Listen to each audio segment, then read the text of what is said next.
Bonsoir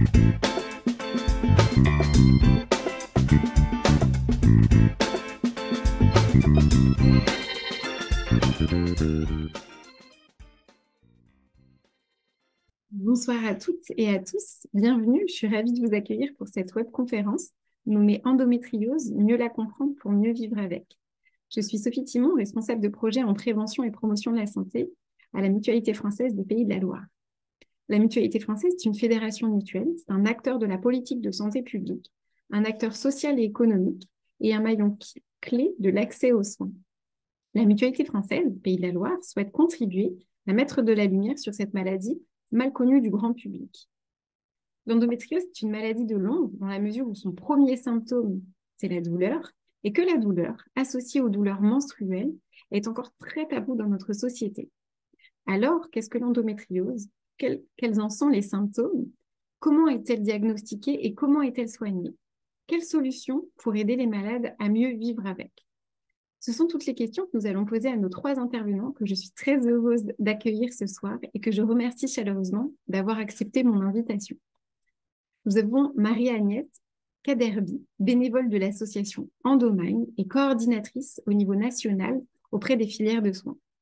Le docteur Delbos, qui est gynécologue obstétricienne au CHU d'Angers, et le professeur Descamps, qui est le chef du service gynécologie obstétrique du CHU d'Angers et le responsable du centre de référence de l'endométriose appelé EndoRep à Angers. Tous les trois, ils sont spécialistes de l'endométriose et ils vont nous éclairer sur cette maladie complexe. Pendant leur intervention, n'hésitez pas à poser vos questions via le bouton questions-réponses. Je me chargerai de les transmettre. Nous ne pourrons bien évidemment pas répondre à toutes les questions, mais on fera au mieux. Très belle écoute à tous et à toutes et à tout à l'heure. Et également Marie-Agnès de se joindre à nous parce que bien sûr la voix des patientes est fondamentale dans cette affaire. Voilà. Alors on va essayer de vous faire de balayer un petit peu large, d'essayer de vous refaire une approche de ce que l'on sait aujourd'hui de l'endométriose et puis bien sûr comme on vous l'a dit tout à l'heure, il faut impérativement que vous envoyiez des questions et on sera là pour répondre à toutes vos questions. Voilà. Voilà. Donc on commence, on est d'accord? On y va? Donc, on va partager notre écran. Tac. Le diapo, il est là. Voilà. Impeccable. La technique nous suit ce soir, donc c'est formidable. Voilà. Hop. Et hop.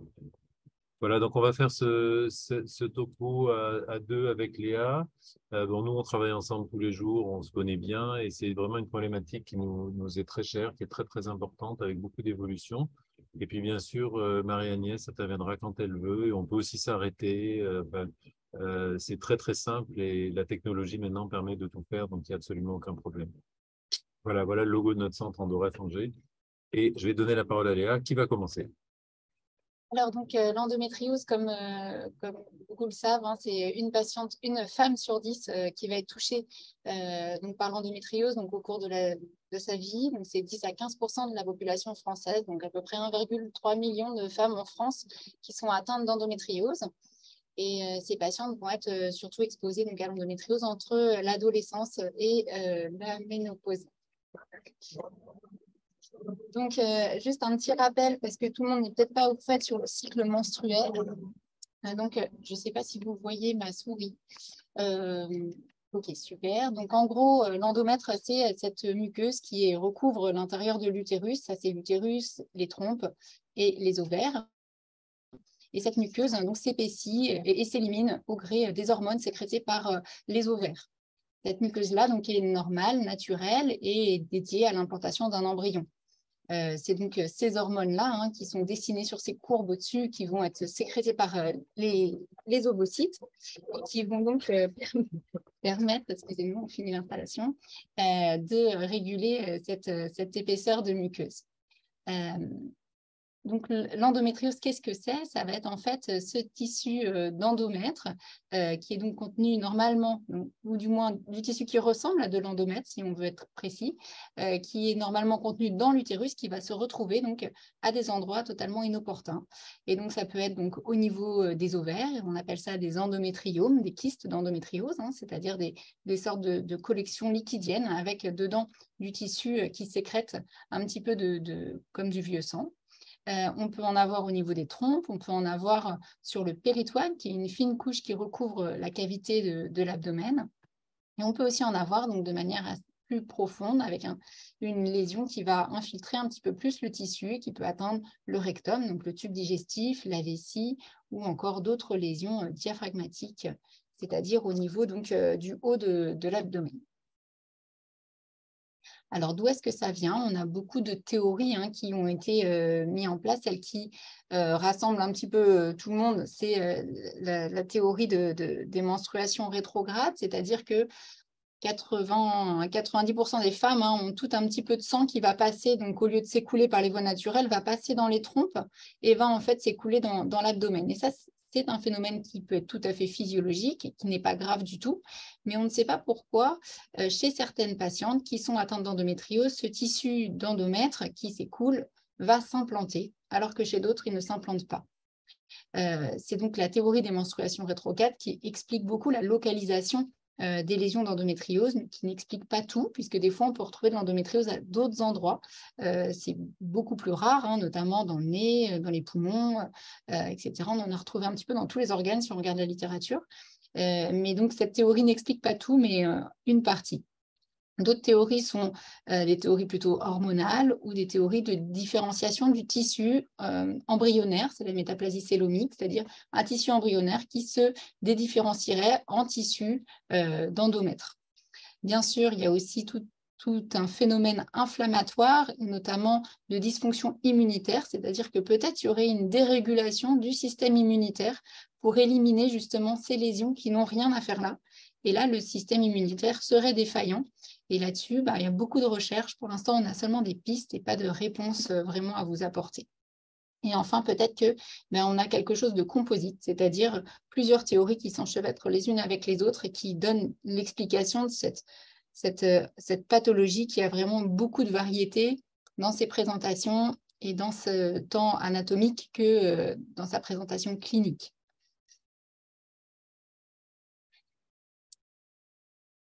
Alors, on va avoir en effet le saignement. Donc, ça, c'est donc une vue, c'est issu d'une étude du Lancet.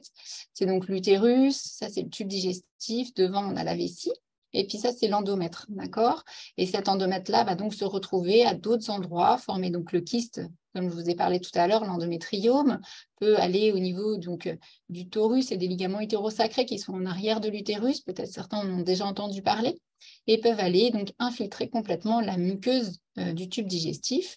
Et donc ça va se manifester surtout pendant les règles, puisque quand il y a les règles, le saignement a lieu également à l'extérieur de l'utérus, et donc crée cette inflammation et ces douleurs qui peuvent être typiquement rythmées par le cycle. Donc on a mal, principalement quand il y a les règles.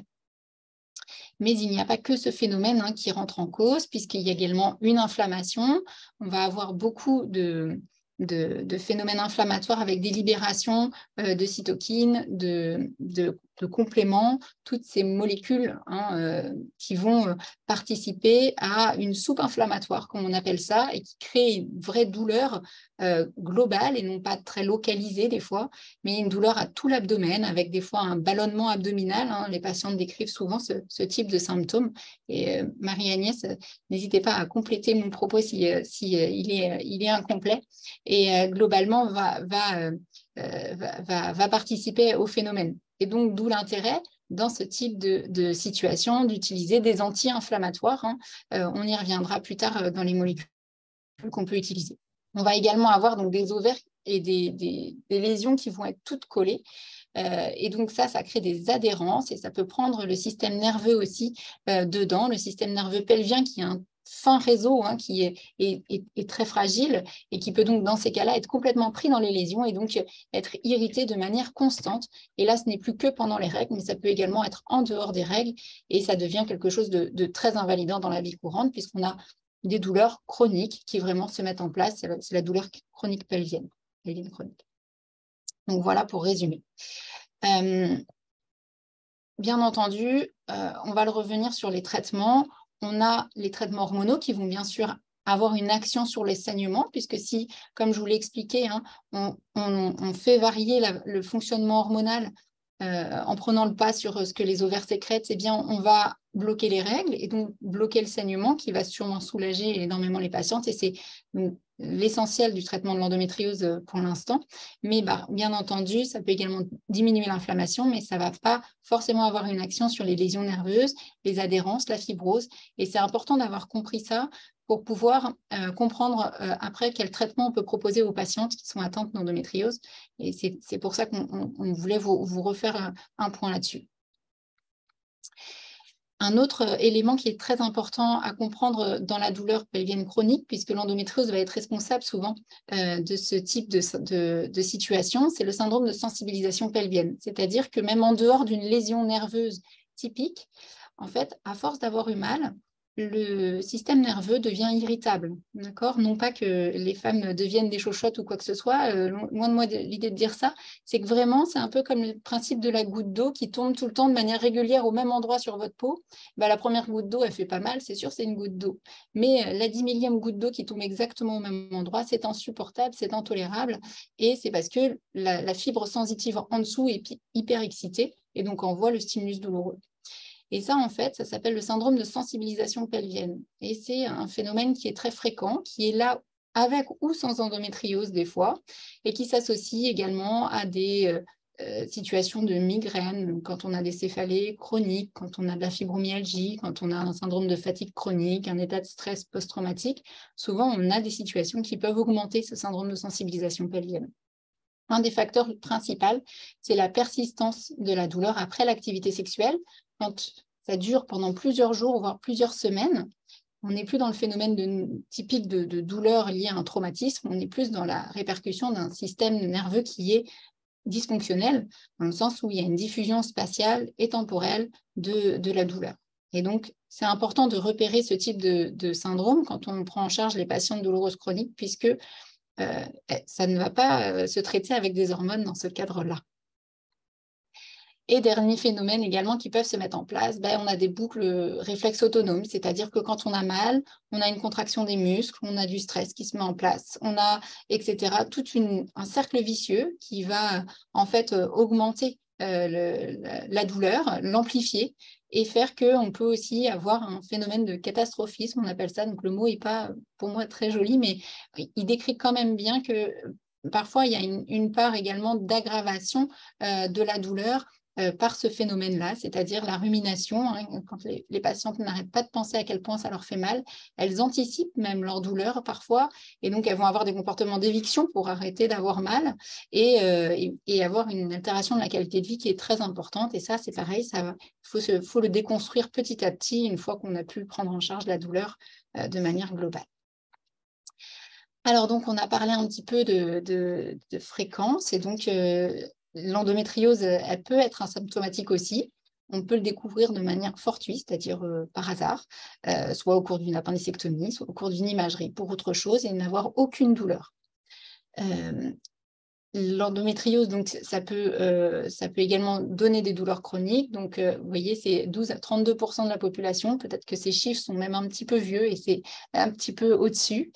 Et 30 à 50% des patientes atteintes d'endométriose sont infertiles. Alors, le mot infertile veut juste dire difficulté à avoir une grossesse et non pas n'auront pas d'enfants. D'accord ? Oui, pardon.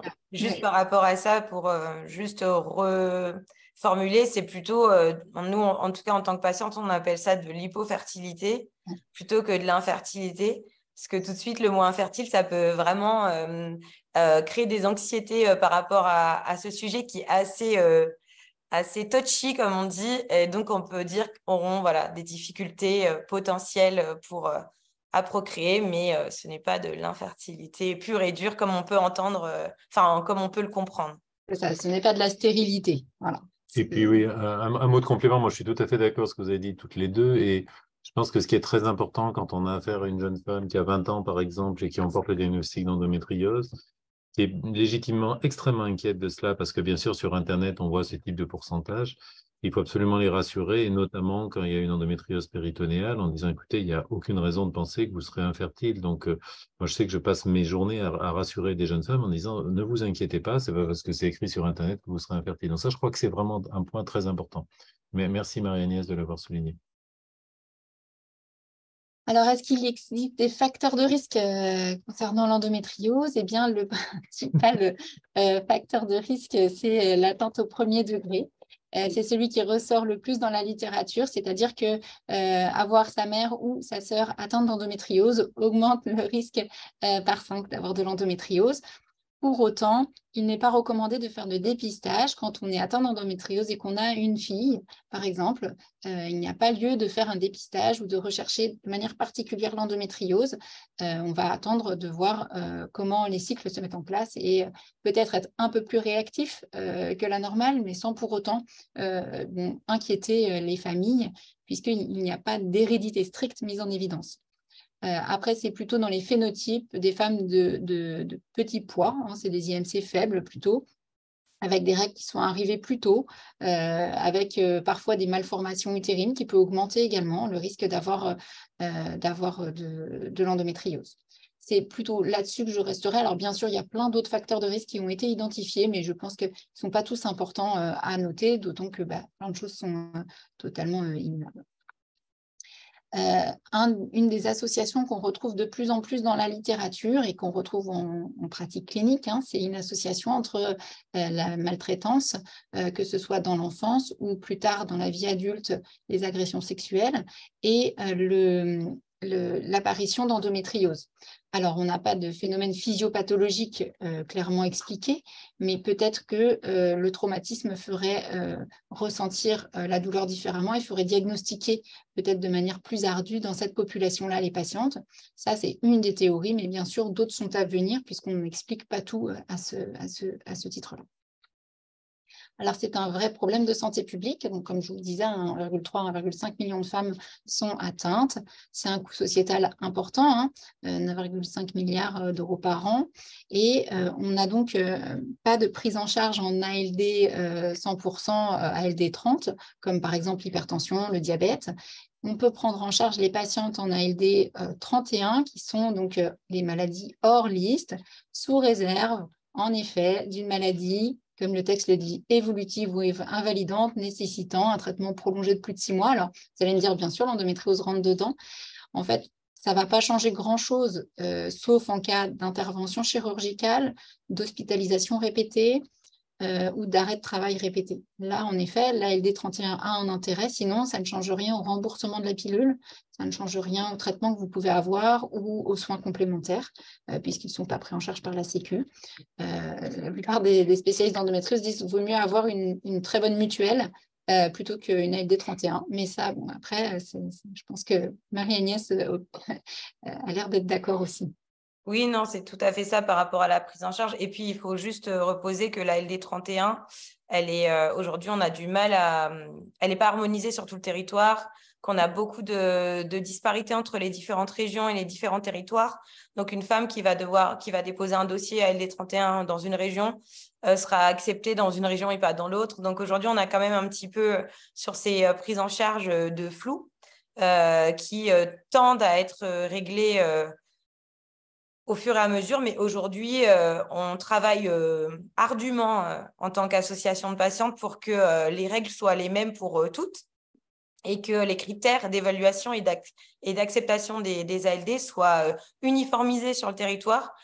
Et en effet, pour tout ce qui est soins support, malheureusement, on sait tous aujourd'hui que les soins support sont incontournables dans le cadre d'un parcours de soins endométriose et qu'aujourd'hui, les soins support ne sont malheureusement pas remboursés par la sécurité sociale et que c'est un vrai coût pour les patientes atteintes d'endométriose dans leur quotidien.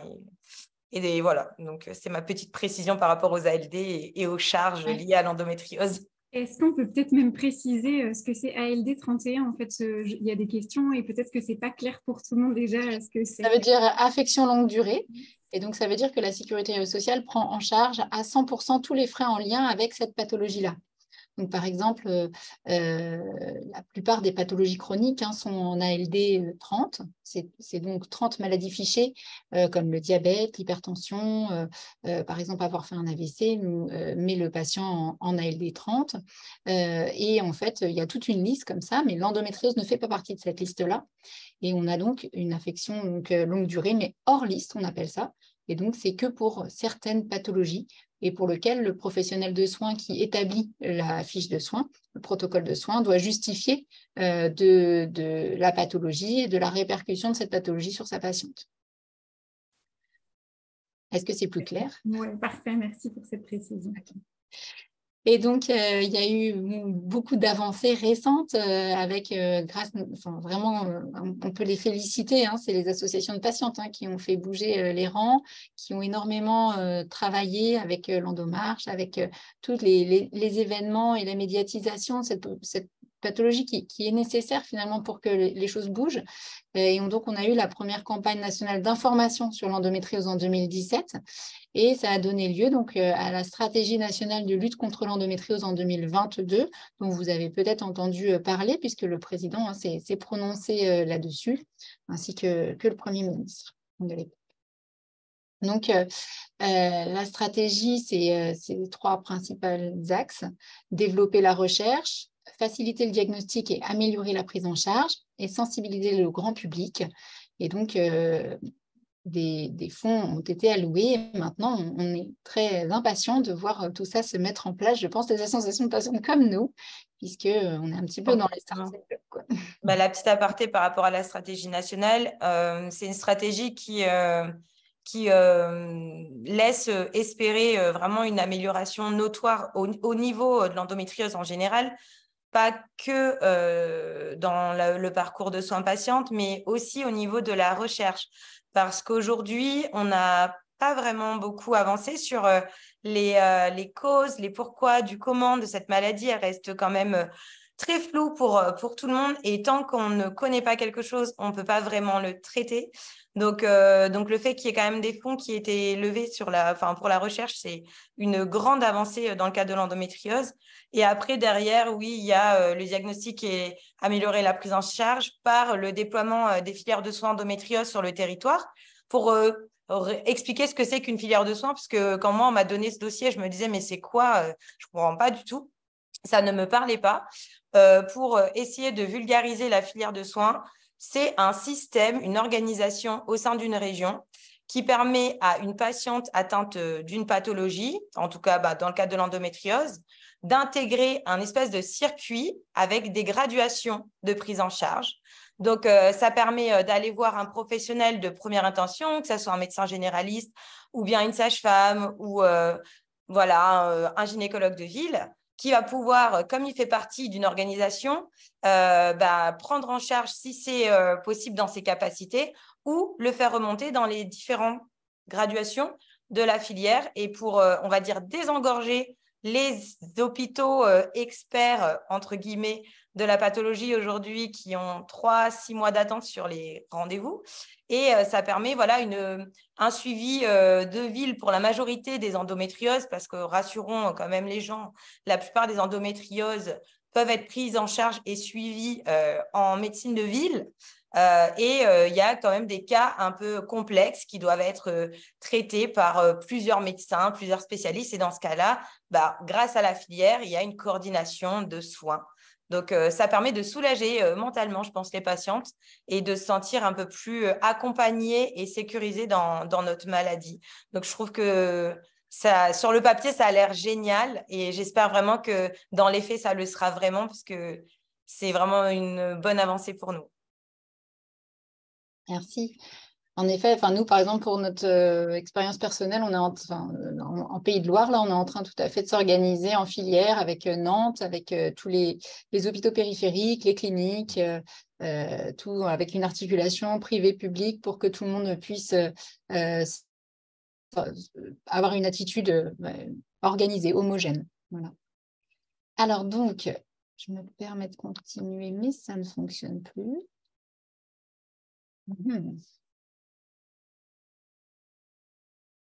Nous avons... Alors, attendez, ça va repartir, C'est bon. voilà. Voilà, c'est bon. Oui, il m'obéit. C'est ça. Donc, comme vous avez dû aussi en entendre parler, il y a un certain retard diagnostique. On dit 6 à 8 ans. Parfois, dans les études, on retrouve jusqu'à 10 ans entre le début des symptômes et le diagnostic avec traitement. C'est-à-dire qu'il faut bien faire la différence entre le moment où on soupçonne de l'endométriose et on commence à faire des traitements qui ont rapport avec cette pathologie, même si on n'a pas pu poser le diagnostic, on n'a pas de perte de chance sur la prise en charge, et le moment où, en effet, on a une vraie absence de diagnostic, où la patiente est en errance, on lui dit que c'est dans sa tête, on lui dit que les douleurs n'existent pas, etc. Ou que, bref, on peut avoir toutes sortes de choses inadaptées et ces situations-là. Est-ce que vous voulez cette... Oui, donc il va y avoir quelques diapos en anglais, mais peu importe. Donc en fait, vous voyez, cette errance diagnostique, elle est retrouvée partout dans tous les articles, et notamment dans les pays industrialisés. Donc c'est pas une chimère réservée aux pays en voie de développement. En moyenne, vous voyez que 40% des femmes auront entre 5 et 10 consultations, ce qui est énorme, consultations spécialisées. Et on dit même dans les articles qu'elle voit 3,3 gynécologues. Donc le gynécologue est une denrée sécable. Mais c'est juste des statistiques. Mais vous voyez, ça montre quand même l'errance, ça montre la souffrance de ces femmes à qui on dit non, bah, votre IRM est normal, vous prenez la pilule, donc c'est dans la tête. Et ça, vraiment, on entend ça tous les jours. Franchement, c'est vraiment un problème. Et pour finir les chiffres, 25% des patientes, en gros, auront une célioscopie un jour. Donc évidemment, ça, c'est un énorme problème. C'est 7 à 10 ans d'errance diagnostique. Et donc, on a une assez bonne nouvelle à vous annoncer, puisqu'on a eu la chance de travailler avec 2 autres équipes françaises, l'équipe de François Golfier à Lyon et de Sofiane Bentifala à Paris, à Tenon, sur le diagnostic salivaire de l'endométriose. Et il y a des nouveautés par rapport à la dernière réunion MGVN que nous avions faite, donc je suis heureux de les partager avec vous.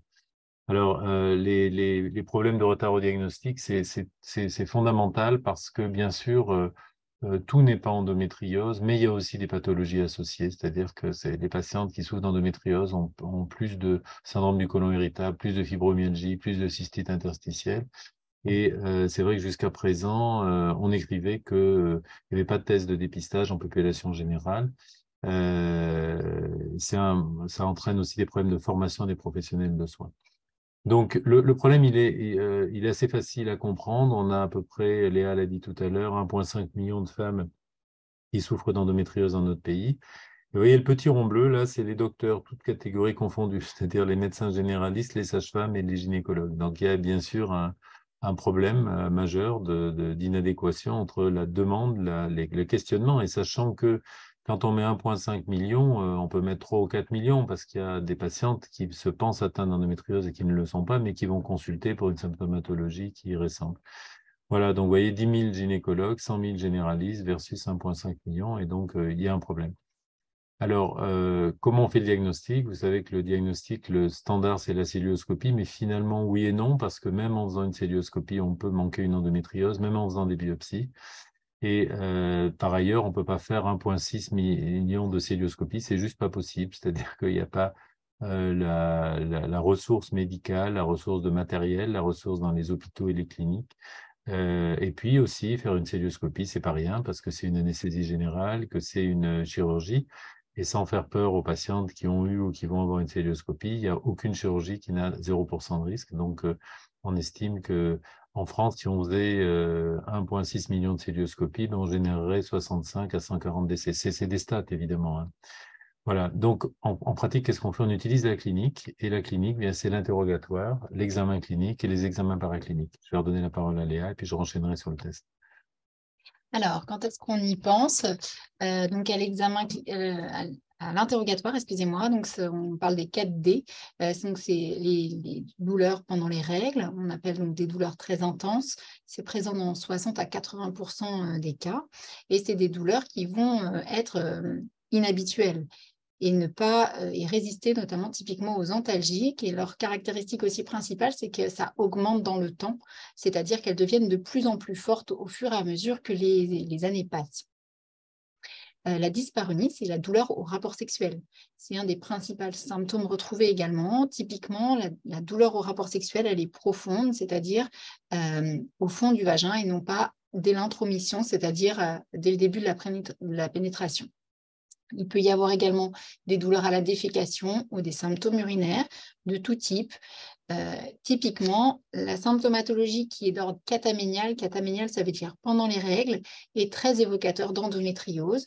Et quand on a ces 4 symptômes-là, il faut plutôt penser à une endométriose pelvienne profonde et donc être en alerte. Bien entendu, comme on l'a vu, on peut avoir des difficultés de procréation et il faut penser à l'endométriose également dans le contexte de la procréation médicalement assistée ou quand il y associe de l'infertilité avec d'autres douleurs. On peut avoir des douleurs pelviennes chroniques un peu moins bien caractérisées, qui typiquement évoluent depuis plus de 6 mois. Et puis, on peut aussi avoir des saignements qui sont très abondants pendant les règles, qui sont typiquement en faveur d'une adénomiose. L'adénomiose, je ne vous en ai pas trop parlé jusqu'ici, c'est quand on a en fait de l'endomètre qui se met dans le muscle de l'utérus et n'a rien à y faire là et va donner en fait surtout des contractions au niveau de l'utérus. Juste par rapport aux symptômes, si je pouvais juste rajouter, quand on parle de douleur, parce que les gens, ils ont du mal à visualiser ce que ça veut dire qu'ils ne résistent pas aux antalgiques, puisqu'il y a des gens qui ne prennent pas d'antalgiques, ou les adolescentes, par exemple, ce qui a été mon cas, il y a par exemple, les absences répétées. C'est surtout ça, c'est un signal assez alarmant. Une adolescente qui peut pas aller à l'école, quand elle a ses règles, qui est en incapacité de se lever, qui a des nausées, qui s'évanouit, enfin voilà, qui a des douleurs qui ne peut pas lui permettre d'aller à l'école ou en tout cas d'avoir une scolarité normale, c'est alarmant. Une personne qui est obligée qui ne peut pas aller travailler au moment de ses règles parce que la douleur la cloue au lit ou qui ne peut pas faire ses activités normale de sa vie quand elle a ses règles, c'est alarmant. Alors, ça ne veut pas dire que c'est de l'endométriose, mais ce n'est pas normal. Donc, à partir du moment où ce n'est pas normal, ça nécessite qu'on s'y intéresse. Voilà. Oui, très bonne précision. En effet, on va souvent le demander, nous, dans l'interrogatoire, c'est-à-dire, est-ce qu'il y a l'absentéisme scolaire ou professionnel? Parce que pour nous, c'est vraiment un marqueur de gravité, c'est-à-dire, comme le disait Marie-Agnès, c'est une patiente qui loupe 1 à 2 jours de travail par mois, c'est en effet absolument pas normal. Il peut y avoir bien entendu beaucoup d'autres symptômes puisque c'est une pathologie qui vraiment a une manifestation très variable. On appelle ça des phénotypes très variables, c'est-à-dire on peut avoir une patiente qui est vraiment a énormément de douleurs digestives, ballonnements, douleurs rectales, des très grosses crampes lors de l'évacuation des selles, une constipation, ça peut aller jusqu'à l'occlusion. L'occlusion, c'est quand vraiment le transit est complètement bloqué. Il peut y avoir des saignements par l'anus, il peut y avoir des saignements par les urines, enfin, au niveau de la vessie, quand on a une endométriose qui va jusqu'à s'introduire dans la vessie. Après, le petit encart que vous avez en bas de la slide, là, c'est le collège européen concernant les recommandations internationales, et ils vont encore plus large. Eux, ils parlent même que l'asthénie, c'est-à-dire la fatigue chronique, est un symptôme à part entière d'endométriose. Alors, concernant l'endométriose et la fertilité, plutôt que l'infertilité, on va changer la slide pour la prochaine fois. En effet, ce que je pense que c'est important comme message à passer, c'est que, en effet, on a des femmes infertiles, c'est-à-dire ayant des difficultés de procréation, qui souffrent d'endométriose et qu'on va trouver via ce biais-là. Et on a les patientes qui ont de l'endométriose, qui vont, elles, dans un cas sur 2, on va dire non, c'est à peu près 40% des cas, avoir des difficultés de procréation. Mais ça veut aussi dire, le message, c'est que 60% de ces patientes qui ont de l'endométriose peuvent avoir une fertilité totalement spontanée. D'accord? Et des fois, on se rend compte de l'endométriose après la 4e grossesse, quand il y a une évolution sur autre chose. Comment ça fonctionne, cette difficulté de procréation dans l'endométriose? Ça va être la modification de l'anatomie. Je vous ai montré tout à l'heure une photo où peut-être vous n'avez peut-être pas eu le temps, j'ai pas eu le temps de vous expliquer, mais les ovaires sont tout bloqués, les trompes sont toutes bloquées, ça ne ressemble pas du tout au schéma anatomique qu'on a l'habitude de voir. Et en effet, c'est compliqué dans ces cas-là que la trompe puisse aller chercher l'ovocyte, l'amener au bon endroit, aller dans l'utérus et qu'il y ait une bonne rencontre des gamètes, des spermatozoïdes et des ovocytes.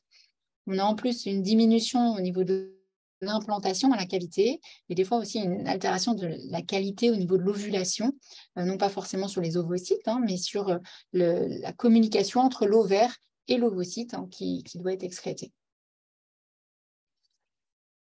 Donc ça, c'est l'interrogatoire. Maintenant, on passe au deuxième temps, c'est l'examen clinique. Et la prochaine fois également, j'inverserai mes slides parce que l'examen au spéculum n'est pas obligatoire dans un examen d'endométriose. Et ça, c'est quand même important que vous l'ayez en tête, puisqu'on peut d'abord donc faire la palpation abdominale.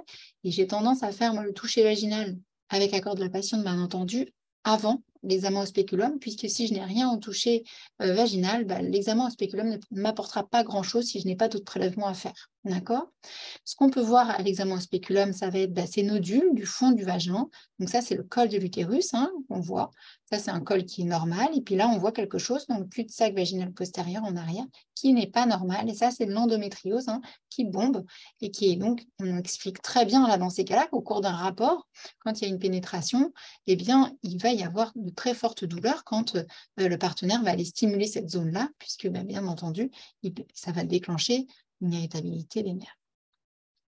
Au toucher vaginal, qu'est-ce qu'on va rechercher? On va aller donc, en introduisant un ou deux doigts selon les praticiens au niveau du vagin, on va aller chercher assez loin en arrière du col et aller regarder si, quand on met les doigts à ce niveau-là, on a une lésion en arrière qui irait dans le cul-de-sac entre le rectum qui est ici et le vagin qui est ici. Est-ce qu'on en a en avant au niveau de la vessie? Donc, ça se manifeste comme ça quand on voit des vues en chirurgie. Donc en arrière à ce niveau-là, et au niveau des ligaments utérosacrés, donc ça c'est une vue en postérieur de l'utérus, ici l'utérus, les trompes, les ovaires, et ça c'est les ligaments d'attache de l'utérus en arrière, les ligaments utérosacrés dont on parle souvent, le torus qui est cette zone-là, qui rejoint les deux ligaments, et ces ligaments sont très fréquemment atteints. Ça peut être une rétraction comme ça, qui semble assez superficielle, mais qui finalement ne l'est pas tant que ça quand on va aller l'enlever, jusqu'à des lésions qui sont très très rétractiles, comme vous voyez ici.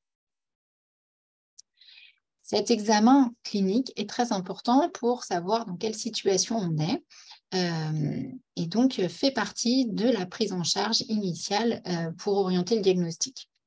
Après, dans les examens cliniques paracliniques dont on va avoir besoin, la première ligne, ça va être l'échographie, d'accord?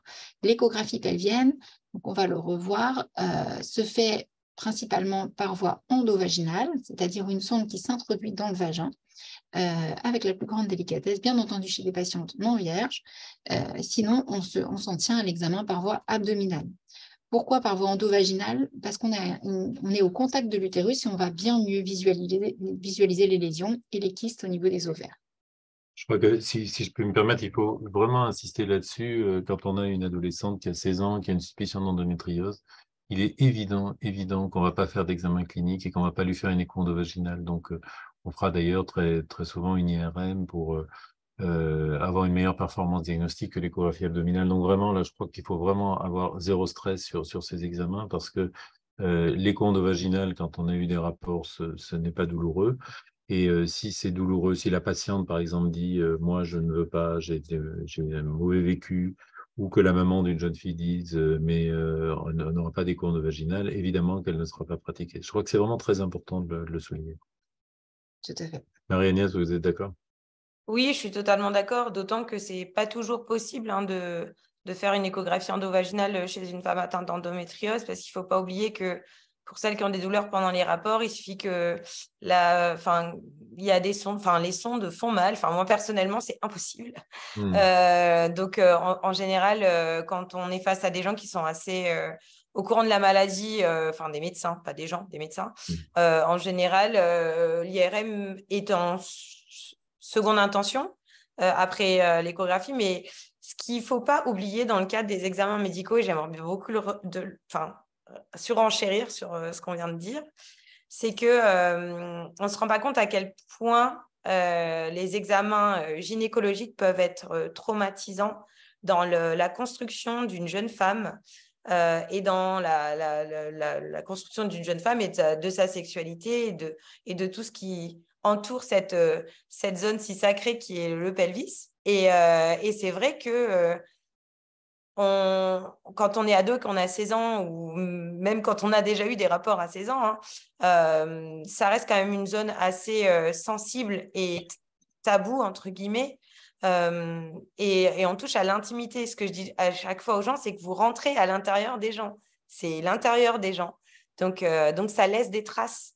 Et pas visibles, mais ça laisse des traces. Donc, si on peut éviter d'aller chambouler tout ça et laisser des traces, autant que faire se peut, hein, parce qu'après, il faut quand même faire son travail de médecin et aller chercher à comprendre ce qui se passe. Mais avec le moins de traumatisme possible, voilà, c'est mieux. On est tout à fait d'accord. Oui, tout à fait, oui. Et l'IRM est quand même une réponse assez simple. Mais après, il ne faut pas non plus diaboliser l'échographie endovaginale qui apporte beaucoup de choses. Mais effectivement, Complètement. on est complètement en phase et complémentaire dans les propos. Super. Donc l'écho, très importante. Donc, elle est parfois aussi efficace et aussi performante que l'IRM. C'est ça le principal message, parce qu'on ne va pas vous faire du détail de l'imagerie de l'endométriose, surtout sur les kystes ovariens, alors que l'IRM reste plutôt un examen de seconde intention, sauf bien entendu le cas où on ne peut faire d'examen par voie endovaginale. C'est complémentaire puisqu'on ne voit pas la même chose à l'imagerie par IRM qu'à l'échographie. On peut le faire n'importe quel moment du cycle. Il y a parfois des injections en intravaginal. Il y a la plupart du temps une préparation colique c'est-à-dire une sorte de lavement pour évacuer les selles, pour bien voir l'ampoule rectale. Et ça, c'est quelque chose à savoir avant d'aller à l'IRM puisque certaines peuvent être assez surprises. On peut faire également cet examen, souvent c'est des questions qui reviennent, l'examen sous traitement hormonal, et on voit quand même les lésions, même si on est sous traitement hormonal. Oui, juste un mot complémentaire. Moi, je dis toujours, parce que les patientes souvent me disent, mais vous me demandez une échographie et pas une IRM, style, je ne suis pas prise en considération, on ne me donne pas le meilleur examen. Et non, l'IRM n'est pas une super échographie et l'échographie n'est pas une sous-IRM. Il y a une seule chose importante avec l'échographie. En gros, l'échographie suffira, entre guillemets, chez beaucoup de patientes qui n'auront pas besoin d'une IRM complémentaire, notamment quand il n'y a pas de lésion digestive, quand il n'y a pas de chirurgie en vue. C'est vrai que si on a un kyste, comme ça a été montré tout à l'heure, la diapo d'avant, vous voyez, ça c'est un kyste typique d'endométriose, c'est-à-dire qui contient du sang dedans, c'est un kyste ovarien. Si on a ça et qu'il n'y a pas d'autres lésions, l'IRM n'a aucun intérêt. Par contre, ce sur quoi je veux insister, c'est que l'échographiste, c'est-à-dire la personne qui tient la sonde d'échographie, est fondamentale. Et là, autant un scanner, une IRM, on fait des photos et après on peut les relire, autant la construction d'une échographie est fondamentale et là, il faut des gens référents qui en ont une grande habitude. Donc, c'est aussi un point très important et c'est aussi pour ça qu'il y a des centres de référence parce que nous, notre job, c'est de vous dire, écoutez, voilà, vous en êtes là, vous allez aller voir tel échographiste pour faire tel examen, tel radiologue pour faire l'IRM et c'est notre travail quotidien. Et donc, bien entendu, on vous le fait en rapide, tous ces examens ont des avantages et des inconvénients, à savoir, le questionnaire simple ne suffit pas à diagnostiquer une endométriose, c'est vraiment insatisfaisant en termes notamment de spécificité, on peut vraiment passer à côté du diagnostic ou évoquer d'autres diagnostics. L'échographie, donc, comme on en a parlé, n'est pas très bon en sensibilité, c'est-à-dire de screener les patientes, mais par contre, pour un diagnostic précis, ça, il sait le faire, notamment sur les kystes d'endométriose. L'IRM est un petit peu meilleur pour screener les patientes, mais manque de précision sur certains examens, notamment les atteintes profondes où les radiologues ne sont pas toujours d'accord.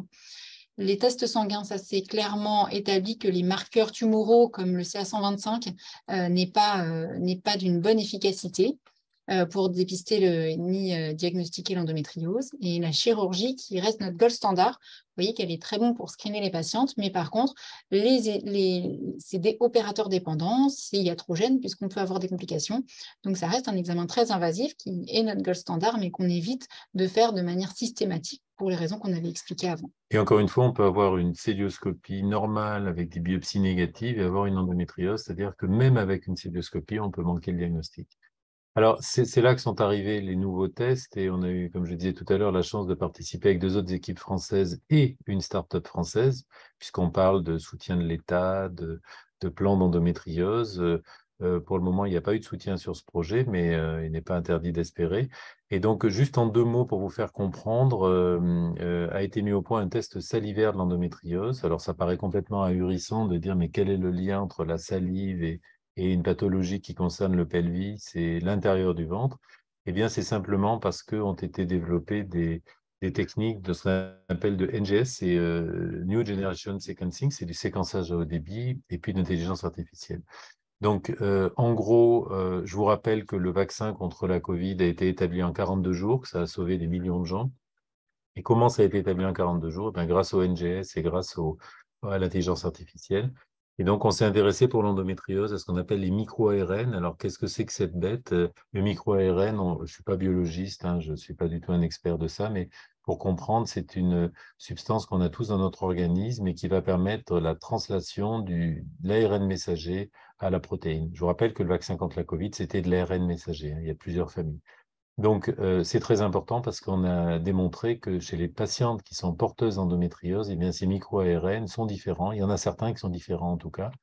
Et donc, il y a eu des tentatives dans la littérature. Ça a commencé en 2018. Vous voyez, c'est une histoire récente, hein, un premier papier il y a 5 ans. Et donc, quand est arrivée cette intelligence artificielle, la première série qu'on a publiée, c'était à partir du sang. Et vous voyez que ce n'était pas 5 ou 6 biomarqueurs, c'était 2600. Donc, on parle maintenant de micro-ARNome, c'est-à-dire c'est le sac à dos que vous avez, vous-même, individu, être humain, le sac à dos que vous avez du micro-ARN. Et donc, parmi ces 2600 biomarqueurs, dans le sang, on en a mis en évidence 86 qui étaient différents chez les femmes qui avaient de l'endométriose. Donc, ça a été publié, bien sûr, dans des revues scientifiques de haut niveau. Et dans la salive, après, on a fait une étude dans la salive, et là aussi, on a une sensibilité, une spécificité très élevée. Et là, ce n'était pas 86, c'était 109 biomarqueurs. Donc, on arrive maintenant à une véritable signature de l'endométriose, sachant que c'est un test qui dit oui ou non. Et donc, cerise sur le gâteau, puisque c'est des procédés qui prennent du temps, il faut faire les études, ça prend beaucoup de temps. On a des patientes derrière tout ça qui ont accepté, qui ont toute une célioscopie pour qu'elles aient une endométriose ou pas, pour confirmer, même si j'ai mis une réserve sur la fiabilité, mais quand même. Et on a lancé une nouvelle étude qu'on a appelée l'étude des 1000 pour les 1000 patientes, qui s'est terminée juste avant Noël. Et très bonne nouvelle, l'étude qu'on appelle de validation externe, qui nous était reprochée au début, notamment par l'INSERM, qui disait qu'il n'y a pas de validation externe. Oui, sauf qu'il faut le temps de le faire, chers amis.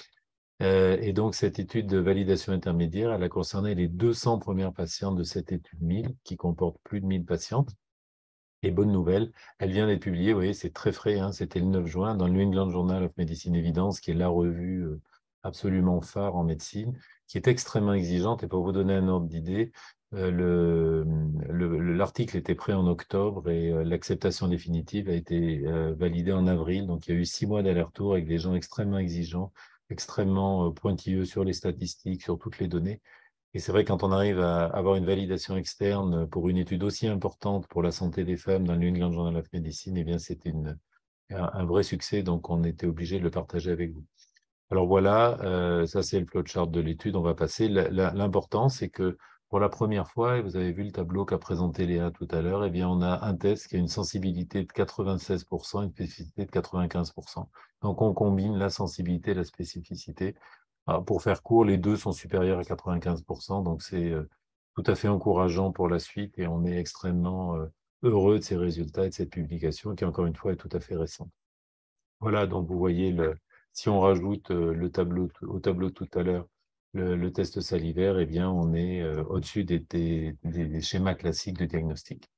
Alors, il y a eu des prix pour ce test. Il y a eu un prix très important qui s'appelle le prix Galien. Il y a eu, c'est pas pour faire cocorico, mais c'est pour dire que la reconnaissance par les pairs et sociétale est très importante. Il y a eu l'Académie nationale de chirurgie, il y a eu 2 autres prix.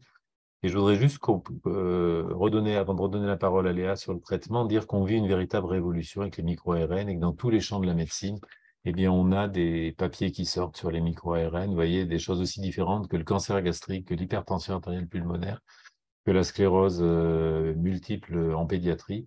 Et puis très récemment est sorti un papier sur une technique exactement similaire à la nôtre, c'est-à-dire des micro-ARN salivaires comme marqueur du cancer du foie, qui est une catastrophe. Donc ça explose de partout et en oncologie, en neurologie, en maladies auto-immunes, on va parler des micro-ARN dans les années qui viennent. Et finalement, l'aventure de l'endométriose aura peut-être été la première pierre d'un édifice médical extrêmement important. Voilà. Donc ça, c'était juste un petit aparté pour vous dire qu'on avance et qu'il y a des validations qui sont tout à fait importantes. Alors Léa, le traitement, parce que c'est ça qui intéresse le public qui est connecté aujourd'hui.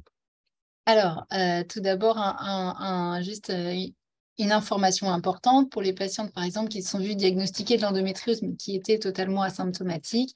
Y a-t-il une indication absolue à avoir un traitement? Eh bien non, hein. Si une patiente n'a pas de symptômes, il n'y a pas d'obligation à avoir un traitement pour l'endométriose, d'accord? On fait un traitement contre l'endométriose, soit en cas de difficulté à avoir une grossesse, soit en cas de douleur, soit en cas de masse. En tout cas, il faut qu'on ait une raison pour mettre sous traitement.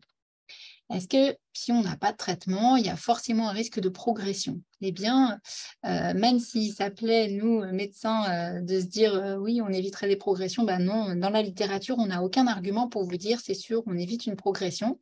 Alors après, bien sûr, à adapter au cas par cas, quand on a déjà une maladie très évoluée avec des risques pour les organes sous-jacents, ben là, on va plutôt être vigilant à ce qu'il n'y ait aucune progression et plutôt proposer un traitement hormonal, mais pour les formes peu sévères, on peut tout à fait ne pas avoir de traitement, puisqu'il y a même, dans certains cas, des régressions qui sont possibles. Est-ce qu'il y a un intérêt à faire de la prévention primaire, c'est-à-dire, avant même que la pathologie se déclare, à mettre les patientes jeunes sous pilule, par exemple? Eh bien là, c'est pareil, on n'a pas d'argument pour proposer ce type de solution, y compris chez les patientes, par exemple, qui ont, chez les apparentés du premier degré, comme on en parlait tout à l'heure, hein, c'est-à-dire, vous avez de l'endométriose, vous avez peur que votre fille en ait, vous la mettez sous pilule très jeune en coupant les règles, ça ne va pas forcément éviter qu'il y ait de l'endométriose qui arrive. D'accord ? Alors, qu'est-ce qu'on parle quand on parle de quoi on parle quand on parle de traitement? On parle d'un traitement qui est hormonal, c'est toujours le traitement de première intention. C'est-à-dire, le principe, ça va être de diminuer la concentration en oestrogène et d'arrêter, si possible, ou de diminuer le volume des règles. Le but étant que les implants qui sont à l'extérieur, comme on a expliqué tout à l'heure, ne saignent pas. D'accord? Et ça diminue ainsi l'inflammation et donc, on va dire, normalement, 80% de la symptomatologie. Mais ça, c'est encore des stats. On peut s'en servir également comme test thérapeutique, c'est-à-dire souvent quand on a une très bonne réponse au traitement hormonal, c'est plutôt en faveur d'un diagnostic d'endométriose, mais on a encore d'autres diagnostics qui peuvent répondre au traitement hormonal, donc on ne pourra jamais l'affirmer avec certitude. Qu'est-ce qu'on a comme option de traitement? Ben, on en a plein et on a la chance en France d'avoir un petit peu plus de flexibilité de traitement hormonal que certains autres pays, comme notamment le Canada ou l'Angleterre. On a bien sûr les pilules qui sont, on appelle ça combinées, œstroprogestatives, avec dedans des œstrogènes et de la progestérone, qu'on peut prendre en continu ou en discontinu, d'accord? C'est-à-dire en faisant les 7 jours de pause ou en ne les faisant pas. On peut tout à fait enchaîner les pilules, les plaquettes, puisque ces règles qu'on a quand on fait les 7 jours de pause ne sont pas des vraies règles, hein, mais des règles artificielles. Il y a bien entendu les stérilets, les implants et des injections qui sont également possibles, on va le revoir. Voilà toutes les pilules qui existent à peu près sur le marché. Donc, vous voyez tous les noms commerciaux qui sont dans cette colonne-là. Il y en a beaucoup. Il y en a qui sont plus ou moins efficaces sur l'endométriose. Avec ça, c'est plutôt notre partie, hein, juste pour vous retenir qu'il y a différents traitements et que chaque traitement ne convient pas à tout le monde. Et que parfois, il faut faire plusieurs essais de pilules avant de tomber sur celle qui convient bien, qui permet un blocage des règles et qui permet de ne pas avoir trop d'effets secondaires. Le modèle le plus simple de traitement, ça va être de mettre la pilule en continu, c'est-à-dire on va arrêter les règles, on enchaîne les plaquettes les unes après les autres. Ce qui peut arriver au bout de quelques mois, c'est qu'il y a des petites pertes de sang qui arrivent. Dans ce cas-là, on arrête une fois au bout de 5 à 6 mois. On a ces règles qu'on a essayé de programmer qui ne gênent pas trop dans l'emploi du temps, avec les traitements antalgiques et les méthodes annexes pour ne pas avoir trop mal. Et ça va avoir ces règles que 2 fois au lieu de 12 fois dans l'année, donc c'est déjà un petit peu mieux. Mais si vraiment on est trop gêné par ces arrêts de pilule, il faut changer de traitement. C'est le traitement de première intention, que ce soit donc les différents collèges recommandent tous ce même type de traitement en première intention. Dans les autres traitements qu'on peut proposer, qui est tout à fait intéressant, c'est le stérilet. Le stérilet, il peut être posé, y compris chez les patientes n'ayant pas eu d'enfant. Ça porte très mal son nom parce que ça ne rend pas stérile, un stérilet. Ça va juste empêcher la nidation et ça va juste avoir un effet au niveau de l'ovulation également. Et ça va empêcher l'endomètre de pousser. Donc ça, c'est exactement ce qu'on recherche dans l'endométriose et ce sera donc très intéressant chez beaucoup de patientes. Donc, ça reste tout à fait dans notre arsenal thérapeutique. Et juste un petit mot, il y a une extension d'AMM pour le stérilet Mirena. Peut-être certaines le savent, ça va maintenant jusqu'à 8 ans. Et dans l'endométriose, on a tendance à les changer un petit peu plus fréquemment pour garder une bonne efficacité au niveau hormonal. Après, on a des pilules qui sont très faiblement dosées en progestérone, qui peuvent également être prises en continu, qui sont également dans nos indications, surtout plutôt chez les adolescentes, plutôt que chez les adultes. Et après, on a des classes, donc c'est des différentes formes de pilules. Hein. Je vous le fais en rapide parce que vous n'allez pas avoir une analyse biochimique de chaque pilule.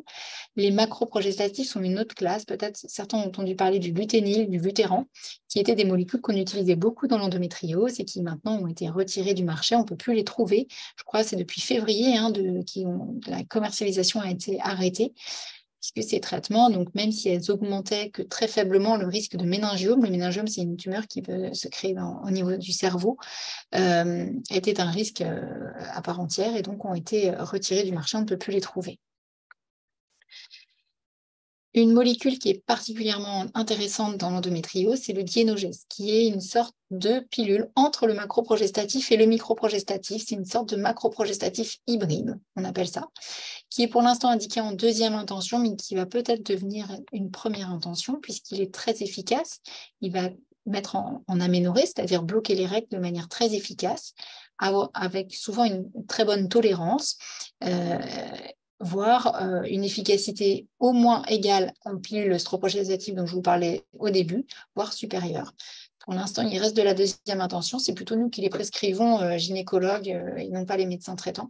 Mais peut-être on va petit à petit aller vers de la première intention. Il est remboursé. Donc, je vous ai mis les noms commerciaux là-haut. Quand il contient des œstrogènes associés, et donc qui a un effet contraceptif avec l'AMM, il n'est pas remboursé à ce moment-là. À savoir que si vous prenez que du Dienogest, pour certaines peut-être qui écoutent, c'est contraceptif quand vous le prenez à heure fixe, en continu, sans interruption, d'accord, au même titre que les autres pilules. Les agonistes de la GnRH, qu'est-ce que c'est que ce nom barbare? Ça va être des injections en fait qui, j'aime pas trop le terme, mais qui mettent en ménopause artificielle, on appelle ça. C'est-à-dire qu'ils suspendent complètement l'activité des ovaires, mais de manière très temporaire, d'accord? C'est-à-dire que ça va avoir une action soit 1 mois, soit 3 mois, selon la forme LP, action prolongée qu'on a. Et donc, on peut pas faire ce traitement de manière très prolongée. On a normalement jusqu'à 1 an d'action. Alors, certains cas très particuliers, on peut continuer plusieurs années quand on essaye d'atteindre la ménopause, puisque normalement, à la fin de l'activité hormonale, l'endométriose va s'arrêter normalement. Et donc, globalement, on va essayer d'utiliser ce traitement-là de manière assez ciblée, dans un contexte précis, puisque ça va aussi avoir une action d'effets secondaires avec des bouffées de chaleur, avec une déminéralisation osseuse. Donc, il est interdit d'utiliser maintenant ce médicament sans avoir une aide-back thérapie. Qu'est-ce que c'est une aide-back thérapie? C'est qu'on redonne des hormones. Vous allez me dire, mais c'est n'importe quoi, on arrête le fonctionnement ovarien, on en redonne. Oui, mais les hormones qu'on redonne en plus n'activent pas l'endométriose. J'ai peut-être juste, pardonnez-moi, faire pardon, tu as un petit mot sur l'aide-back thérapie. Oui. Et qu'est-ce que c'est l'aide-back thérapie? En fait, c'est un médicament qu'on va rajouter. Ça peut être une pilule, ça peut être un gel d'œstrogène, ça peut être des ovules, ça peut être tout plein de choses différentes pour essayer de contrer les effets du premier traitement et donc diminuer les bouffées de chaleur, diminuer la baisse de libido, etc. pour que le traitement soit mieux toléré. Comme je vous l'ai expliqué, hein, c'est un traitement qu'on ne va pas utiliser au long cours, qui est un petit peu ciblé sur une période de vie quand on est bloqué sur les autres traitements. Voilà. Moi, je voudrais faire 2 commentaires qui viennent de la vraie vie. Je regarde juste la diapo suivante. Oui. Ça, c'est parfait. Donc, le premier commentaire, c'est que, comme Léa l'a dit, le but, c'est pour la plupart des patientes, disons, c'est qu'elles n'aient plus de règles, puisque, vu la genèse de l'endométriose, le fait d'avoir des règles entretient les mécanismes de création des lésions. Et donc, moi, ce que je dis vraiment tous les jours également, c'est qu'il n'y a pas de problème à ne pas avoir de règles. Donc, il y aura forcément une bonne copine qui va dire « mais t'es folle, faut purifier ton corps, tu seras jamais enceinte ». Et ça, c'est très important pour les très jeunes femmes qui ont 18, 20 ans, à qui on donne ce traitement. Donc, il faut bien comprendre que les règles, c'est quand il y a une chute hormonale, quand il n'y a pas de grossesse, et si on maintient un taux hormonal constant, eh bien, il n'y a pas de chute hormonale, et il n'y a pas de souci, il n'y a pas une cavité secrète où cette muqueuse s'accumule, et donc il n'y a pas à purifier le corps. Et moi, je prends toujours l'exemple, il y a un autre organe dans l'organisme où on a une muqueuse qu'on n'élimine pas, c'est la bouche. Il y a une muqueuse dans la bouche, on ne la change pas tous les mois, parce que voilà, c'est comme ça. Et bien là, c'est pareil, on va garder la même muqueuse. Et non seulement ça n'empêchera pas d'être enceinte plus tard, mais au contraire, le fait de ne pas laisser évoluer une maladie endométriosique va avoir de bons effets sur la fertilité ultérieure. Donc ça c'est la première chose. Et la deuxième chose, c'est vraiment le Dienogest, qui est une révolution dans la prise en charge de l'endométriose. Cette molécule fait vraiment des merveilles. Alors, elle ne convient pas à toutes les femmes. Il y a des femmes chez qui il y a des complications, des prises de poids, etc. Mais globalement, chez l'immense majorité des patientes, elle est extrêmement bien tolérée. Elle va permettre de supprimer les règles et de supprimer les douleurs. Donc, c'est vraiment un produit très intéressant. Et enfin, dernier point, Léa l'a dit, beaucoup de patientes traitées pour endométriose ont un très mauvais souvenir des analogues. On dit toujours c'est la piqûre qui met en état de ménopause artificielle. Et donc, les analogues doivent être donnés avec une autre pilule et normalement, il n'y a pas d'effet secondaire. Et je rebondis aussi sur ce que je viens de dire sur la ménopause artificielle parce qu'il y a beaucoup de femmes qui pensent que le fait de plus avoir de règles est une ménopause artificielle. C'est pas du tout une ménopause artificielle. C'est simplement de bloquer le fonctionnement hormonal pour supprimer les règles. Voilà, merci pour ces mises au point. Je crois que c'est très important. C'est vraiment très important parce que on accepte un traitement quand on le comprend et on le comprend si on n'en a pas peur. Et donc, faut pas avoir peur de ne pas avoir de règles. Voilà, alors c'est pas 100% des patientes à qui ça va convenir, on est d'accord, mais néanmoins. Voilà, je vous redonne le micro à Léa. Merci pour ces précisions. C'est en effet très important de bien comprendre tout ça. On a quelques traitements qui sont très attendus en France. Ils sont déjà en action et commercialisés et utilisés en Amérique du Nord.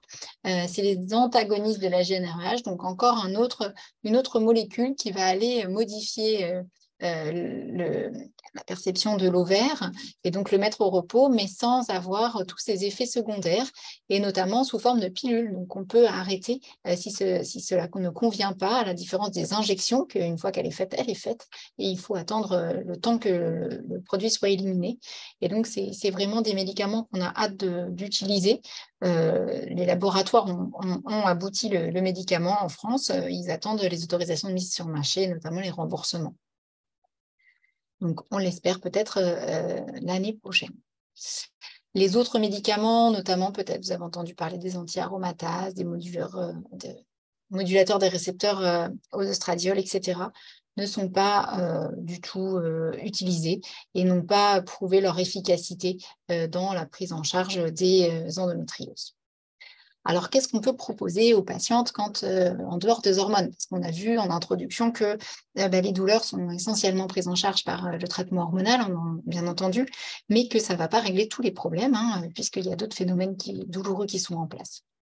Dans les autres possibilités de traitement, on a les traitements qui sont antidépresseurs ou anticonvulsivants.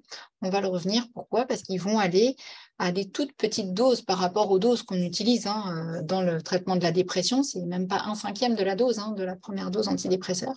Le traitement anticonvulsivant, c'est pareil, on utilise à des toutes petites doses. Ça va aller en fait tranquilliser un petit peu le système nerveux qui est un petit peu hyper excitable, l'endormir pour qu'il y ait de moins en moins de crises douloureuses. Et ça ne se fait pas en on-off, comme par exemple les anti-inflammatoires peuvent avoir effet.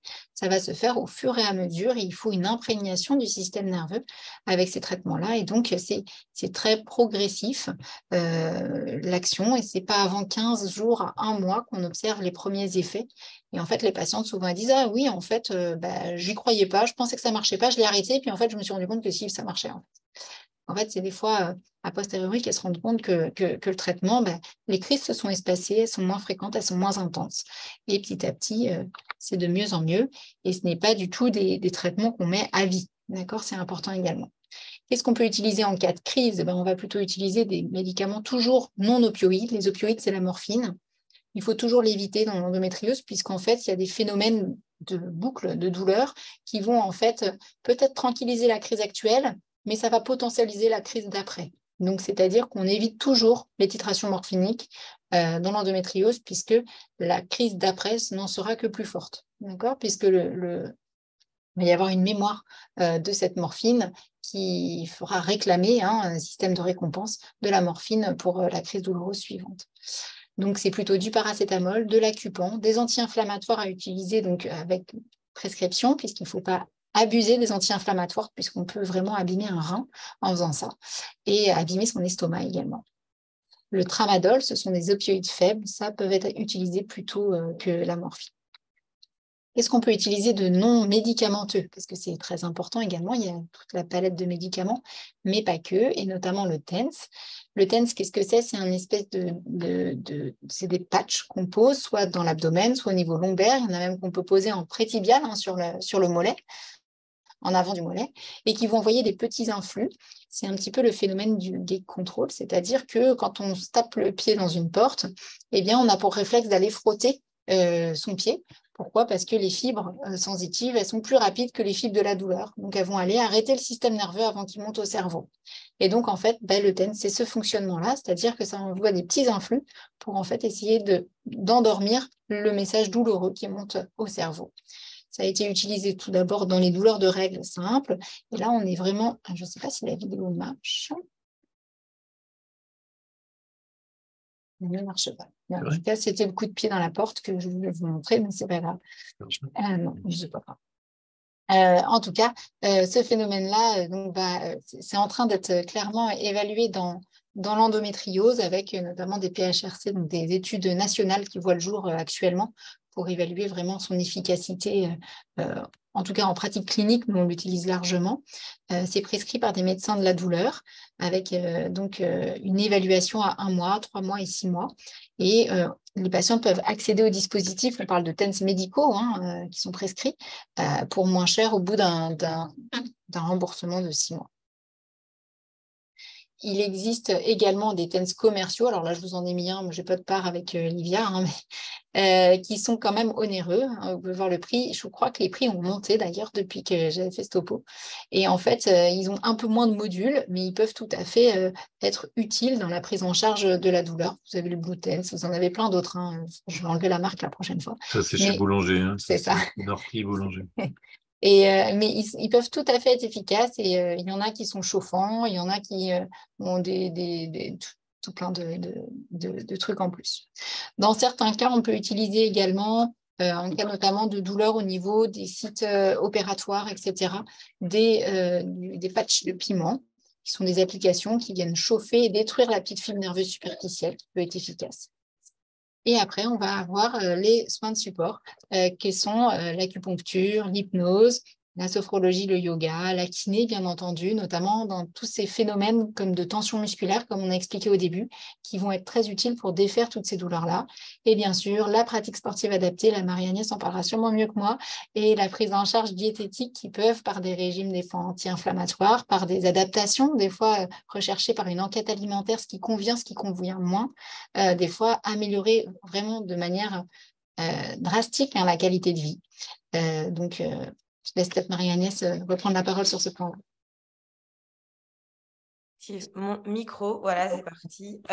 Oui, donc par rapport aux soins annexes et supports, comme on peut les appeler, j'avais assisté à une conférence sur les douleurs pelviennes et il y a un médecin, un interniste et un algologue qui parlaient en fait comment fonctionnait la douleur et les différents facteurs qui pouvaient... sur lesquels on pouvait agir. Donc, il y avait quand même 2 facteurs assez importants. Le premier, c'était la récupération et le sommeil. Et le deuxième, c'était le stress ou en tout cas le fait d'être assez tendu. Le problème dans l'endométriose, c'est que comme on a mal, on est assez tendu. Comme on est assez tendu et qu'on a mal, on dort mal. Comme on dort mal, on devient un peu hypersensible. Enfin, en gros, on est dans une espèce de cercle assez douloureux. Et c'est vrai que le fait de faire bouger les tissus, de bouger tout court, de ne pas garder tout son corps en contraction intense pendant ces crises ou hors crise, ça permet déjà un relâchement. Ça permet aussi d'avoir une meilleure qualité de sommeil. Ça permet d'être détendu, en tout cas de sécréter des hormones de bonheur et de jouer aussi sur le côté dépressif parce qu'on n'en parle pas assez de la santé mentale qui est parallèle à la douleur physique. C'est qu'à un moment donné, on est un peu dans un tunnel tout gris. On a juste très, très mal et on n'a pas vraiment de solution.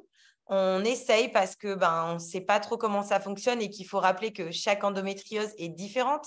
Et c'est aussi la problématique de cette maladie, c'est qu'on n'a pas de prise en charge type et on essaye des choses et parfois ça marche et c'est cool. Dans la majorité des cas, je vous rassure, ça marche. Et dans d'autres cas, c'est un peu plus long. Et psychologiquement, c'est difficile. Donc, je trouve que le fait de prendre du temps pour soi, c'est important de dire aux gens, prenez du temps pour vous, prenez du temps pour vous détendre, prenez du temps pour méditer, pour qu'on prenne soin de vous aussi, pas via les kinés, l'ostéopathie, la sophro, enfin tout ça, c'est quand même du temps où on essaye en tout cas d'éteindre le cerveau, de déconnecter un petit peu. Et ça permet au moins de souffler. Donc, peut-être qu'à terme, la Haute Autorité de Santé n'a pas dit qu'il fallait faire tout ça. Mais nous, en tant que patiente, à travers des ateliers thérapeutiques, à travers des retours patientes, de notre vie à nous, on se rend bien compte que l'hygiène de vie joue énormément sur la qualité de nos vies et indirectement de reprendre un peu le contrôle de ce corps qui nous fait tant souffrir. Ça fait du bien psychologiquement et ça nous permet d'être un peu plus combative et de garder la tête bien haute et d'avancer, d'avoir une vie plus ou moins normale. Donc, c'est hyper important de dire, de laisser les gens aussi reprendre un peu le contrôle, de les accompagner. C'est pour ça que c'est cool de voir que des médecins en parlent de plus en plus. Dire aux gens, vous n'êtes pas juste spectatrice de votre maladie, vous êtes actrice, vous pouvez aussi agir et votre corps, même s'il vous fait souvent défaut, vous pouvez aussi décider de le mettre en mouvement step by step. On ne va pas faire un marathon, mais petit à petit, en étant bien accompagné par des bons professionnels, on peut reprendre une partie de sa vie sous contrôle. Donc voilà. Et en tant que coach sportive, je ne peux que prôner l'activité physique dans le cadre de l'endométriose, vu que moi, aujourd'hui, dans mon cas à moi personnel, grâce à une alimentation anti-inflammatoire, entre guillemets, mais surtout qui me correspond, parce qu'elle n'est pas spécialement anti-inflammatoire, mais elle me correspond, et à une activité sportive adaptée, aujourd'hui, moi, je ne prends plus aucun antidouleur. Donc voilà. Mais c'est mon expérience. Non, mais c'est super. très précieux. Ouais. Merci Marie-Agnès. Moi, le message que je veux donner, c'est que ce n'est pas parce qu'on est médecin, qu'on est chirurgien, qu'on est opposé à tout ce qui est écrit à l'écran. Moi, j'ai 2 anecdotes. Cet après-midi, j'ai vu une patiente de 24 ans qui a fait quelque chose que je ne connaissais pas, qui est de la cryothérapie. C'est-à-dire qu'elle est dans une chambre très froide. Je ne savais pas du tout. Je n'ai jamais entendu parler de ça, en tout cas pour l'endométriose. Elle m'a dit, j'ai fait 2 séances et ça va beaucoup mieux. Donc, j'ai dit, félicitations, moi, je suis vraiment très heureux pour vous. Elle venait me voir un petit peu dans la crainte de ma sanction et de mon jugement. Et j'ai dit, non, mais très bien. Et j'ai une autre anecdote que je raconte régulièrement. J'ai une patiente qui est pharmacienne, que j'ai suivie pendant au moins 15 ans, qui a eu une endométriose extrêmement agressive, que j'ai dû opérer 2 fois. Et puis, il y a eu l'heure de la réopérer une 3e fois et on avait fixé le rendez-vous opératoire, puis elle n'est pas venue et je l'ai revue 3 ans après. Quand elle est revenue 3 ans après, pareil, elle était un petit peu la petite fille qui va se faire taper sur les doigts en me disant vous allez me gronder, mais voilà, j'ai consulté une magnétiseuse et ça m'a soulagé 3 ans. Et j'ai dit écoutez, madame, moi je suis absolument ravi, ravi. Ça vous a fait gagner 3 ans sans douleur et sans chirurgie, donc très bien. Donc ce que je veux dire, c'est qu'il n'y a pas du tout de dichotomie. Alors évidemment, il ne faut pas avoir des charlatans qui vous prennent votre argent pour rien, mais il y a des thérapeutiques et je crois quand même que la nutrition, ce qu'a dit Marie-Agnès, le sport, l'activité physique, s'occuper de son corps, c'est tellement douloureux, c'est fondamental. Voilà, donc c'est pour dire qu'on n'est pas en opposition. C'est pas parce qu'on est docteur, qu'on a un badge et une blouse, qu'on est en opposition avec tout cela. Voilà. Et d'ailleurs, professeur, je me permets, c'est vrai que je vous ai déjà entendu le dire, et Marie-Agnès le disait, c'est que les professionnels de santé, il y en existe plein. Et vous avez une phrase, je trouve, qui est très percutante de dire il y a des très bons restaurants et des moins bons restaurants. Et il y a des très bons professionnels de santé, il y a des moins bons professionnels de santé. Et c'est aussi de dire que, voilà, si le contact, si la confiance n'est pas établie, de ne pas hésiter à aller voir d'autres. Et ça me fait penser à ça, parce qu'on n'en a pas forcément parlé. Et c'est vrai qu'aujourd'hui, voilà, tous les professionnels de santé n'ont peut-être pas cette sensibilité que vous avez, en tout cas tous les deux. Et Marie-Agnès le soulignait aussi, de dire que voilà, les professionnels de santé, il y en existe plein. Il faut aussi parfois trouver le professionnel de santé.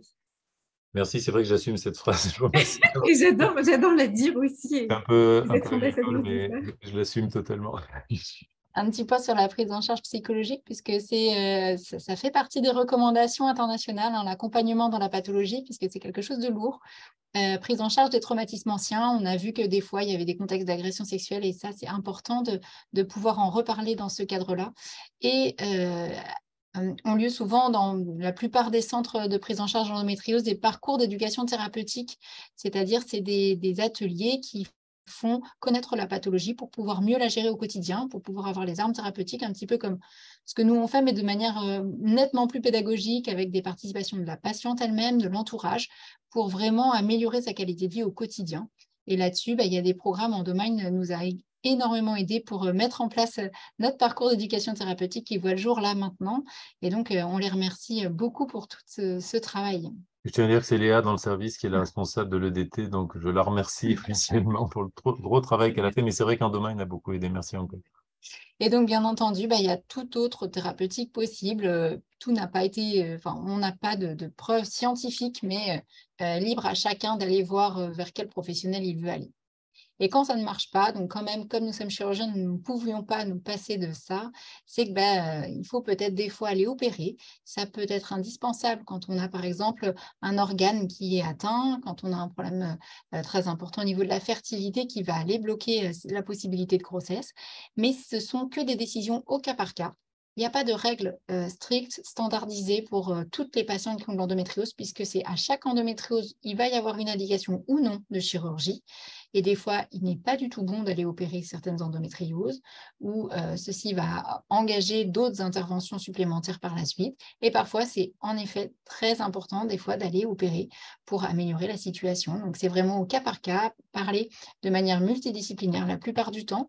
Nous, on en parle en RCP, donc c'est les réunions de concertation pluridisciplinaires avec parfois des chirurgiens digestifs, des chirurgiens urologues, des médecins de la procréation, des médecins de la douleur, des psychologues, etc.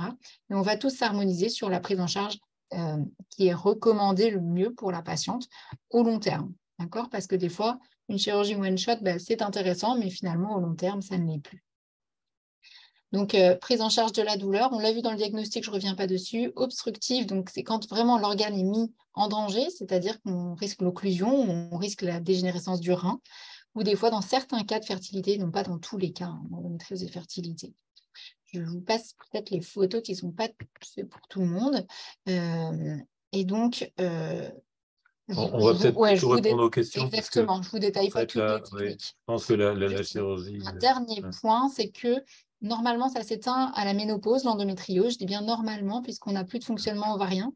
Mais même si les implants meurent, il reste la fibrose, il reste l'adhérence des tissus, il reste parfois des phénomènes douloureux réflexes. Donc, il va falloir, c'est pas parfois, il va falloir continuer le suivi, y compris après la ménopause. Les patientes sont souvent un petit peu mieux, mais il reste quand même de la douleur à gérer. Et il y a dans certains cas des risques de cancer de l'ovaire, quand vraiment on a des gros kystes au niveau des ovaires. Et ça, c'est de la surveillance qu'il faut continuer auprès des professionnels. Et juste le deuxième message, c'était qu'après le traitement, après une intervention, il faut continuer le traitement hormonal parce qu'il y a un risque de récidive, c'est-à-dire opérer, ce n'est pas se débarrasser définitivement de la maladie. Il y a quand même un risque de récidive. C'est pour ça que le traitement hormonal a son importance, notamment en post-opératoire, dans ce cadre-là. Je crois que c'est très important. Nous, on voit des patientes qui ont été opérées 2, 3, 4 fois et puis qui récidivent tout simplement parce qu'elles n'ont eu aucun traitement après la chirurgie. Le chirurgien était peut-être probablement excellent, mais il a dit, non, au revoir madame, je ne vous revois pas. Et ça, c'est là aussi une des raisons pour lesquelles il y a des centres d'expertise et de référence. Et voilà notre équipe pour finir, dont on est très fiers et qui apporte beaucoup. Voilà, donc on passe aux questions. Je vais arrêter le partage. Ça marche. Merci beaucoup en tout cas pour toutes ces explications. Alors sachez que j'ai lu moi toutes vos questions. On ne va pas pouvoir y répondre à toutes. Marie-Agnès, vous allez peut-être m'aider aussi dans la sélection. Après, il y a beaucoup de questions et vous l'avez très bien dit, Léa Delbos, sur les contraceptifs, sur les moyens de pouvoir arrêter ou non. Donc là, je pense qu'il y a énormément de choses dont vous avez déjà parlé. Marie-Agnès, vous me dites s'il y en a une qui revient, mais moi, celle que j'avais repérée, il y en a qui est revenue à 2 reprises, donc peut-être que celle-ci, je vais commencer. Concernant le CBD, est-ce qu'il serait est-ce qu'il y aurait des effets, en tout cas, est-ce qu'il y a des études qui montrent l'efficacité sur la réduction ou pas? Parce que là, c'est peut-être la chose sur laquelle vous n'êtes pas arrêté. C'est peut-être un sujet Oui, peut-être tout à touchy fait. un peu. C'est un vrai sujet. Le CBD, alors on est toujours un petit peu embêtés, nous médecins, avec cette nomenclature-là, surtout que moi, je ne suis pas médecin de la douleur, donc j'y suis nettement moins confrontée. Il y a quelques études qui montrent que le CBD diminuerait la douleur, mais tout comme toute douleur chronique en fait, puisque ça va aller sur les récepteurs cannabinoïdes et diminuer un petit peu la douleur chronique. Euh, il y a différentes formes de prendre du CBD, façon de prendre du CBD. Et après, c'est libre à chacun. C'est pas remboursé, c'est pas sur prescription le CBD. Donc après, pourquoi pas en utiliser, bien entendu, en faisant attention à la conduite et à la réglementation en lien avec cette prise, puisque ça, vous avez dû entendre dans les médias récemment que CBD peut être dépisté comme un peu une prise de toxique. Et donc, c'est vraiment avec parcimonie. J'ai des patients qui sont sous CBD et qui vont traiter leur douleur chronique comme ça, mais souvent c'est en complément, comme les autres médecines. Je pense qu'on ne peut pas reposer tout le traitement de l'endométriose sur le CBD en tout cas. Et un point complémentaire, c'est qu'il y a quand même, pendant longtemps, il y a eu le CBD qu'on commandait sur Internet avec des réseaux confidentiels, et maintenant c'est quand même d'un accès très simple et beaucoup moins onéreux. Donc on comprend bien qu'il y ait une demande, et si ça fait du bien, pourquoi pas? C'est le même propos que tout à l'heure, en respectant ce qui a été. Merci pour vos réponses. Une question peut-être, professeur, sur les tests salivaires. Est-ce que vous avez une idée d'une période sur laquelle ils pourraient être disponibles sur le marché? Oui, alors le test salivaire, comment dire, il est déjà commercialisé dans certains pays d'Europe, dont la Suisse et l'Allemagne, et un certain nombre de pays au Moyen-Orient.